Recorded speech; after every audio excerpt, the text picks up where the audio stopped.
আজকের মেনু ভাপা ইলিশ। এখানে আমি 6 পিস ইলিশ মাছ নিয়েছি।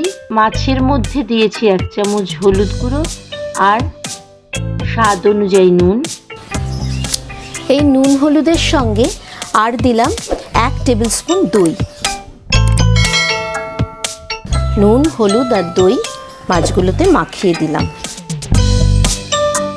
এবার আমি এটা 10 মিনিটের জন্য ম্যারিনেট করতে দেব।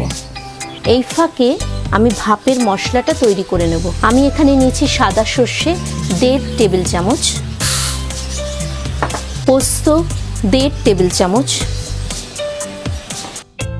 কালো সর্ষে নিয়েছি 1 টেবিল চামচ, আর নিয়েছি 6টা কাঁচা লঙ্কা। এগুলো আমি ভালো করে ধুয়ে বেটে নেব। এবার এটা আমি মিক্সিতে বাটবো।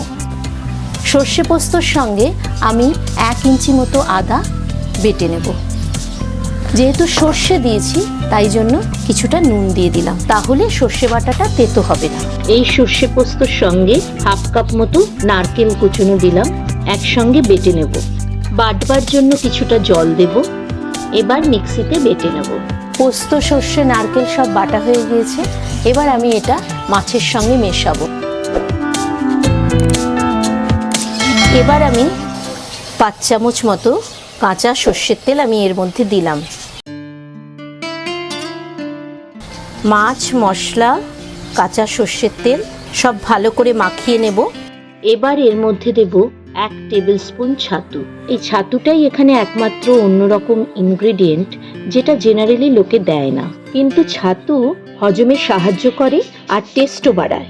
ছাতু দিয়ে ভালো করে মেখে 30 মিনিটের জন্য ম্যারিনেটে দিলাম। আমার মাছ ম্যারিনেট হয়ে গিয়েছে। এবার আমি একটা টিফিন বক্সে সাজিয়ে নিয়ে ভাপে বসাবো। টিফিন বক্সে আমি 1/2 টেবিল স্পুন তেল দিলাম, ভালো করে মাখিয়ে দিলাম। এবার আমি প্রত্যেকটা মাছ এখানে দিয়ে দেব। ব্যাটারটা ভালো করে ছড়িয়ে দেব। 3টে লঙ্কা আমি চিড়ে নিয়েছি, দিয়ে দিলাম। এবার আমি এটাকে ভাপে বসাবো।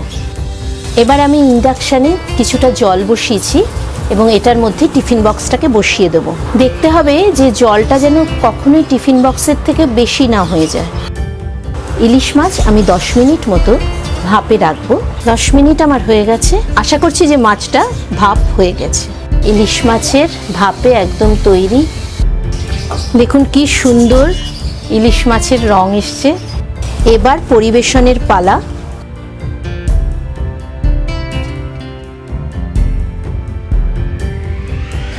ভাতের সঙ্গে ইলিশ মাছ বাঙালিদের সবচেয়ে প্রিয় খাবার।